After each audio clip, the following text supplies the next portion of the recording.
Sveiki, kaip sekasi? Aš esu dr. Aleksandras Mota, kineziterapeutas, osteopatas ir skaitmeninės knygos Segredos de Columna Semdor autorius.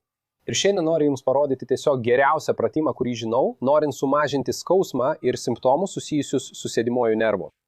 Likite su šio vaizdo įrašu iki galo, nes pabaigoje dar pateiksiu 2 papildomas rekomendacijas Jums. Bet prieš pradėdamas vaizdo įrašą, kaip visada, nepamirškite paspausti patinka, jei žiūrite mane per Facebook, arba paspauskite patinka, jei žiūrite per YouTube. Priešingų atveju, jūs pabaigsite, pradėsite ieškoti kitų pratimų sėdimajam nervui, kitų pratimų keliui, petiui, alkūniai, kurių yra mūsų kanale, ir pamiršite paspausti patinka čia.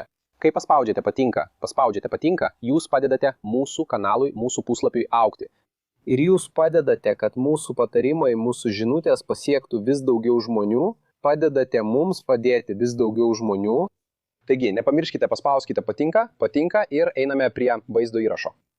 Sėdimasis nervas yra gerai žinomas tiems, kurie turi kokį nors stuburo problemų arba kuriems yra susitraukęs raumuo, vadinamas kriaušinių raumeniu. Labai dažnai tie, kurie turi bent vieną iš šių 2 problemų, stuburo ar kriaušinio raumens, jaučia skausmą, deginimo pojūtį, elektros smūgio pojūtį, tirpimą ar dilgčiojimą. Šis pojūtis eina nuo sėdmenų per visą kojos galinę dalį, kartais net iki pėdos padų, ir būtent tai yra sėdimojo nervo eiga. Jis prasideda juosmens stubure, eina per sėdmenis, kelį, blauzdą ir tęsiasi iki pėdos padų, pėdos apačios. Ir kadangi mes dirbsime su nervu, akivaizdu, kad prisiminėte tas nervų mobilizacijos technikas, apie kurias kalbėjome, skirtas viršutiniai dalūniai, rankai, alkūniniam, viduriniam, radialiniam nervui. Ir šis pratimas skirtas pagerinti sėdimojo nervo sveikatą, taip pat yra nervų mobilizacijos pratimas. Norėdami atlikti šį pratimą, jūs vadovausitės 5 žingsniais. Pirmiausia, atsigulkite arti sienos, ant nugaros. Geriausia būtų atsigulti ant grindų arba ant kieto paviršiaus. Galite naudoti kilimėlį ar jogos kilimėlį, kažką panašaus, kad būtų minkščiau ir patogiau. Jei negalite atsigulti ant grindų, galite naudoti lovą, bet geriau rinkitės kietesnę, tvirtesnę lovą. Antras žingsnis. Atremkite koją kulną į A sieną. Koja turi būti ištiesinta ir atpalaiduota. Kad būtų patogiau ir lengviau atlikti pratimą, galite naudoti kamuolį, pagalvėlę ar pagalvę. Demonstraciją aš darysiu be to, kad galėtumėte geriau matyti judesį. Trečias žingsnis. Atlikite pėdos lenkimą į save. Sulenkite čiurną, tarsi trauktumėte kojų pirštus link savęs. Šiame trečiame žingsnyje jūs nustatysite atstumą iki sienos, tokį, kuris jums yra patogiausias. Kai atliekate šį pėdos lenkimą į save, turėtumėte jausti tempimą užpakalinėje kojos dalyje, per visą koją, bet neturėtumėte jausti skausmo. Taigi, jei atliksite pėdos lenkimą į save ir nejusite tempimo, vadinasi esate per toli nuo sienos. Priartėkite prie sienos ir bandykite dar kartą pakartokite pėdos lenkimo į save judesį. Jei atlikdami pėdos lenkimo į save judesį pajusite skausmą, vadinasi esate per arti sienos. Tuomet šiek tiek atsitraukite ir bandykite dar kartą. Primenu, turėtumėte jausti tempimą užpakalinėje kojos dalyje, o ne skausmą. Primenu, 4 žingsnis – laikyti galvą aukščiau už kūną. Tam turėtumėte naudoti standesnę pagalvę arba pagalvėlę.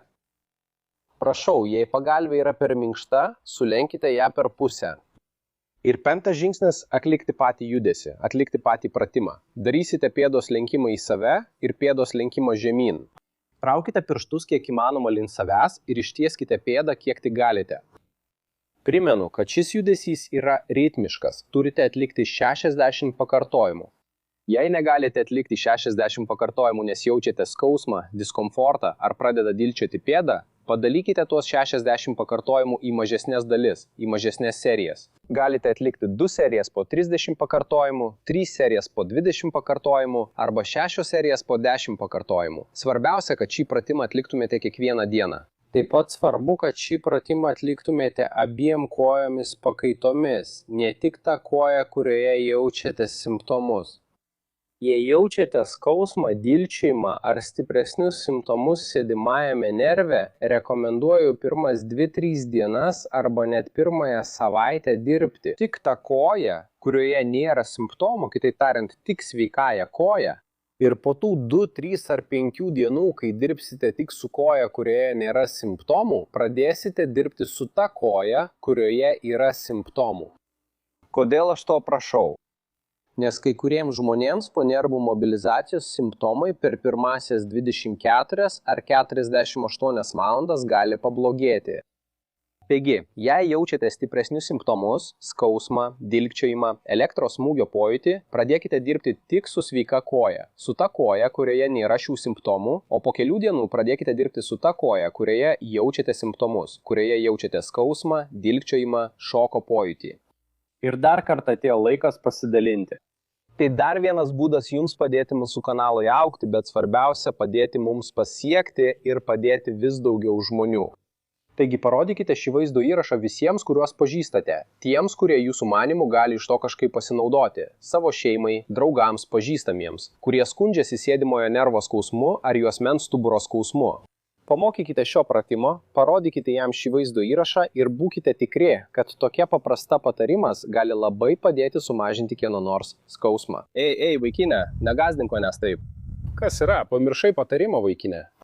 Tai tiesa, jau buvau pamiršęs.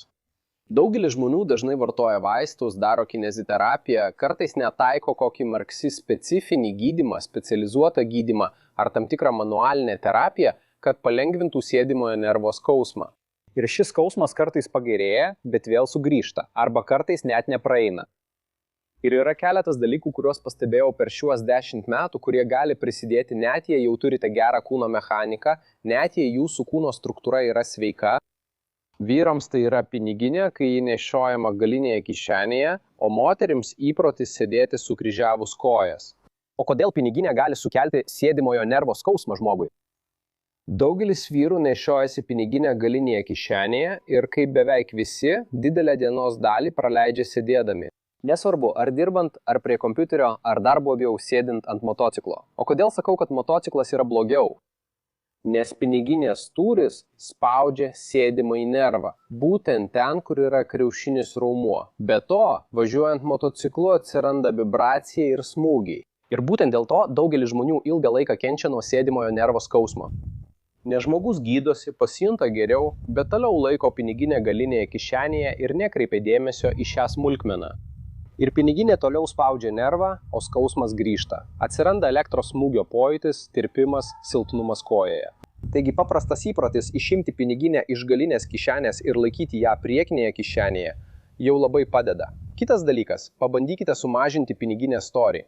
Pripažinkime, daugelio vyrų piniginė atrodo kaip kamuolys. Įsivaizduokite, kokį spaudimą tai sukelia tam tikrai struktūrai, pavyzdžiui, sėdimajam nervui. O kodėl įprotis sėdėti sukryžiavus kojas gali prisidėti prie sėdmeninio nervo suspaudimo? Paprasčiausiai todėl, kad kai sėdite sukryžiavę kojas, galite tai pastebėti. Jūs daug labiau remiatės viena sėdmenų pusė nei kita. Tai yra visas kūno svoris, užuot pasiskirstęs tarp abiejų sėdmenų pusių, pradeda remtis susikoncentruoja tik į vieną pusę. Ir tai taip pat spaudžia sėdimąjį nervą. Nes sėdmuo yra būtent ta vieta, kur eina sėdimasis nervas ir būtent ten yra kriaušinis raumuo. Tas raumuo, kuris, kai yra įsitemptas, taip pat gali spausti sėdimąjį nervą. Ir aš nesakau, kad negalima sėdėti sukryžiavus kojas. Ką aš sakau, tai kad turėtumėte pasirinkti situacijas, kai šioje padėtyje būsite ilgiau, pavyzdžiui, dėl profesinių priežasčių, kad atrodytumėte elegantiškiau, tvarkingiau.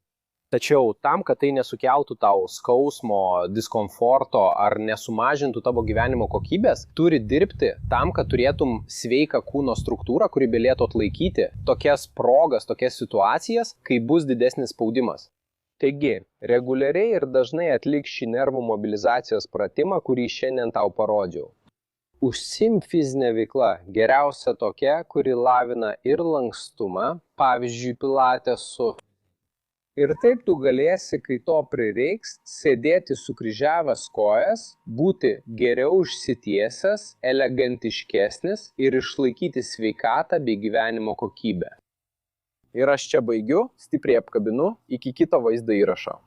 Na, ar patiko kelnės, kurias šiandien dėvėjau vaizdo įraše? Tai mano kapoeiros kelnės. Jos taip ilgai guli spintoje, kad pažiūrėk į audinį. Ueirė. Baisi ta jokelė, ar ne? Atsiprašau.